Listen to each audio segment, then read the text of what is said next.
حضرت عمر فاروق رضی اللہ تعالیٰ عنہ کے بارے میں امام ابن جوزی نے لکھا ہے کہ رات کو نا گھر کے اندر بیٹھے بیٹھے اچانک رو پڑے حضرت عمر. 62 سال عمر ہے, خلافت کے آخری ایام چل رہے ہیں, تو رو پڑے ایسے ہی گھر میں بلا وجہ ہی. آپ کی اہلیہ نے, زوجہ نے بیٹے کو اٹھایا, فرمایا پتہ کرو تمہارے باپ کو کیا مسئلہ ہے, کہیں کوئی تکلیف تو نہیں, درد تو نہیں, صاحبزادے آئے. ابا جی کیا بات ہے؟ فرمایا اماں کو بلاؤ. سب لوگ جمع ہو گئے تو جناب عمر فاروق رضی اللہ تعالیٰ عنہ فرمانے لگے کہ بیٹھو میرے ارد گرد. سب بیٹھ گئے تو فرمانے لگے آج جب میں مسجد سے نکلا تھا تو میرے نبی پاک کے سچے صحابہ, سچے رسول کے سچے صحابہ, حضور کے سچے غلام یہ کہہ رہے تھے کہ عمر بڑا ہی اچھا ہے, عدل والا ہے, انصاف والا ہے. تو ابا جی اس میں رونے والی کیا بات ہے؟ تو فرمانے لگے ڈر یہ لگتا ہے کہ باہر تو میں اچھا تھا, کہیں گھر میں تو نہیں کوتاہیاں کرتا رہا. میری بات پہ توجہ کرنا. کہیں گھر میں آپ باتیں سن لیں تو شاید جتنی میں کرتا ہوں دوسرا کاری کوئی نہ سکے, لیکن جب عمل کے راستے پہ ہم نکلتے ہیں تو وہ مسدود ہے, وہ بند ہے. عمل کس نے کرنا ہے؟ آپ کوئی آیت پڑھیں تو یہاں غلطی نکالنے والے 20 لوگ مل جائیں گے, 20 لوگ, لیکن اس آیت پہ عمل کرنے والے کتنے ملیں گے؟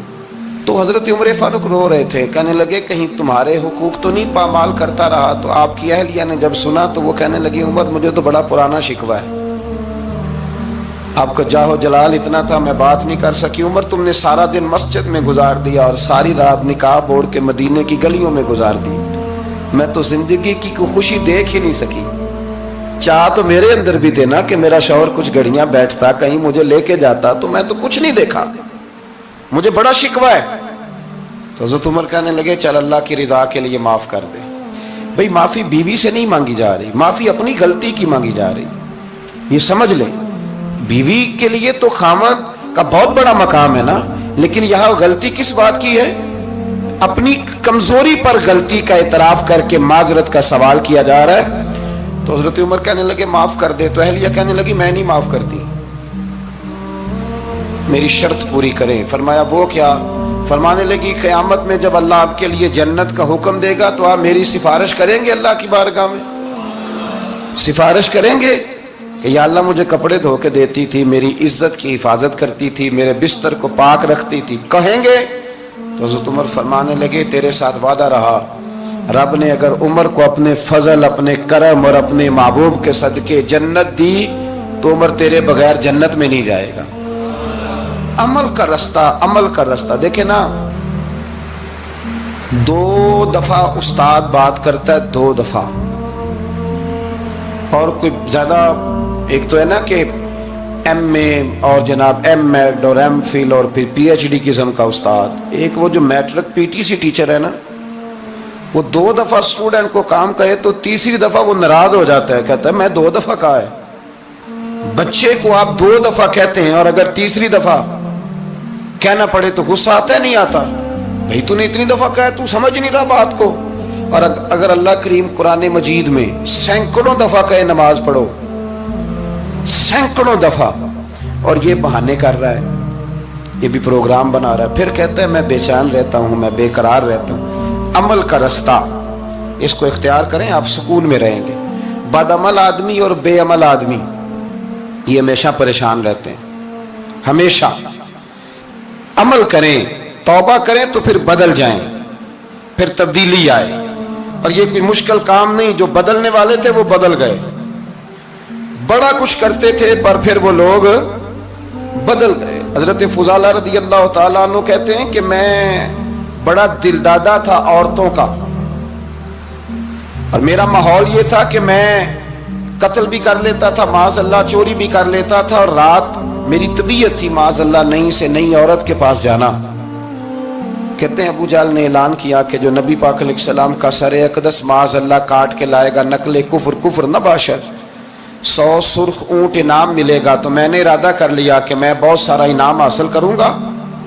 قرآن مجید میں نا اللہ فرماتا ہے کہ بہت سارے لوگ ایسے ہیں جنہیں اگر میں رزق میں کشادگی دے دوں, زیادہ پیسے دے دوں, فرمایا باغی ہو جائیں, وہ سرکش ہو جائیں. یہ بہت سارے لوگوں کو جو اللہ تبارک و تعالیٰ اعتدال میں رکھتا ہے تو یہ ان کے لیے بہتر ہے. ہر بندہ دولت کے ہوتے ہوئے نیک ہو سکتا تو یہ اللہ اگر رکھتا ہے نا اعتدال میں تو شکر کرے اللہ کا، ورنہ تو لوگ عیاشیاں کریں، پتہ نہیں کیا کچھ کر گزرے۔ تو حضرت فضالہ کہتے ہیں کہ میں نے خنجر تیار کیا اور میں نے بغل میں اس کو چھپایا، اوپر میں نے چادر اوڑھ لی۔ اب مجھے پتا تھا ظہر کی نماز کے بعد نبی پاک صلی اللہ علیہ وسلم طواف کعبہ کے لیے، بیت اللہ شریف کے طواف کے لیے جاتے ہیں۔ کہتے ہیں میں بھی اس طرف بڑھا، رستے میں نا وہ خاتون جس کے گھر میں نے رات آنا تھا، میں نے دروازے پہ دستک دی، میں نے کہا کہ تیار رہنا، تیار رہنا، آج میں بڑے پیسے لے کے آؤں گا۔ اسے میں نے یہ کہا اور پھر میں چلا گیا بیت اللہ شریف کا طواف کرنے۔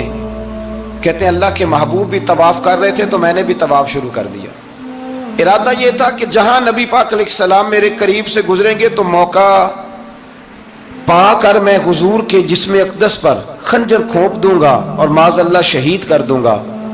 کہتے ہیں حضور ایک دفعہ بھی میرے پاس سے گزرے تو میں ہمت نہ کر سکا، دوسری دفعہ بھی پاس سے گزرے تو میں ہمت نہ کر سکا، تیسری دفعہ بھی گزرے تو میں ہمت، نبی کریم صلی اللہ علیہ وسلم 2-3 دفعہ گزرے تو فرماتے ہیں کہ مجھے موقع نہ ملا، اس لیے کہ حضور فرماتے ہیں اللہ نے روب کے ساتھ میری مدد فرمائی، دشمن پر میرا روب طاری ہو جاتا ہے۔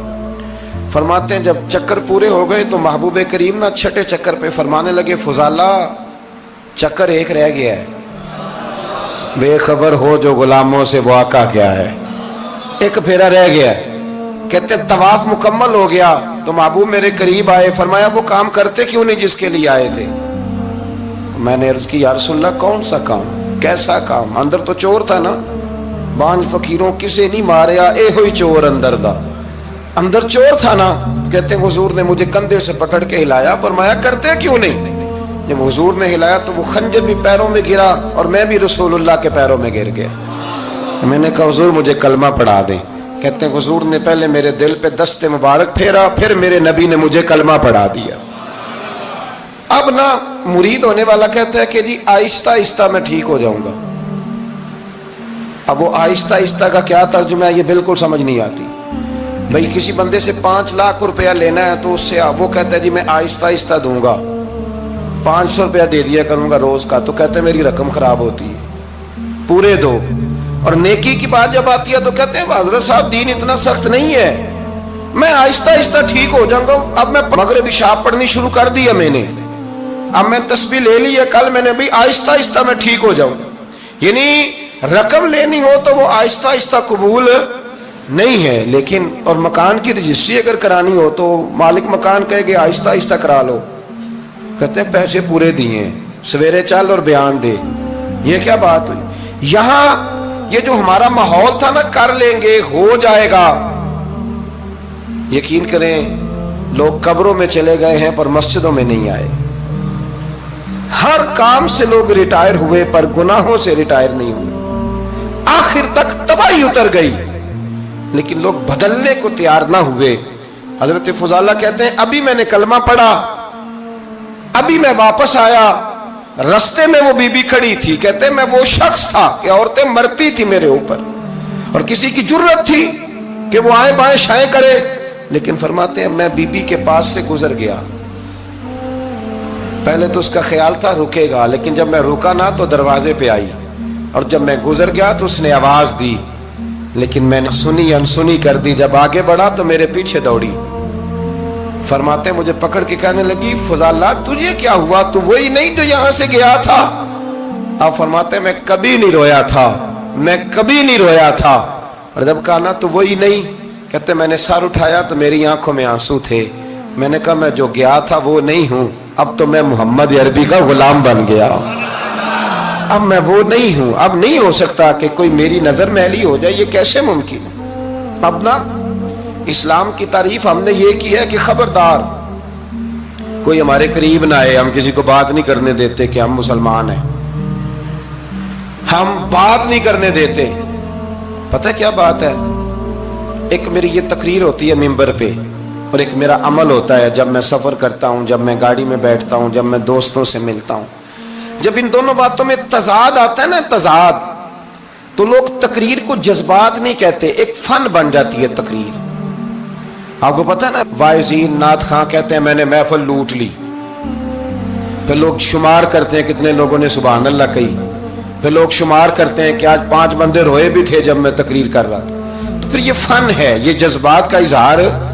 سمجھ لیں بات کو کہ عمل جب آپ نہیں نہ کرتے عمل، تو آپ خود بڑے بے چین رہتے ہیں کہ یار یہ میں کیا کر رہا ہوں، یہ کون سا گورکھ دھندا ہے کہ میرا عمل صفر ہوتا جا رہا ہے۔ ہمارے ایک استاد تھے تو وہ فرمایا کرتے تھے کہ اگر پڑھے لکھے آدمی کو تم بے عمل دیکھو تو اس سے دور ہٹ جایا کرو، ورنہ تمہیں بھی بے عمل کر دے گا۔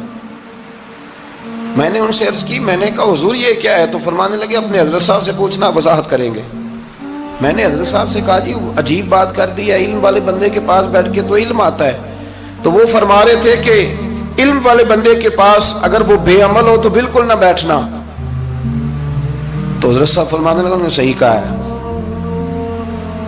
اب بات بہت بڑی ہے، پتہ نہیں آپ کی سمجھ میں آتی ہے نہیں آتی، بہرحال کر دیتا ہوں۔ پڑھا لکھا بندہ اگر بے عمل ہو تو اس کے پاس، تو میں نے کہا حضور کیوں؟ فرمانے لگے اس لیے کہ وہ اپنی بے عملی پر بھی دلائل دے گا۔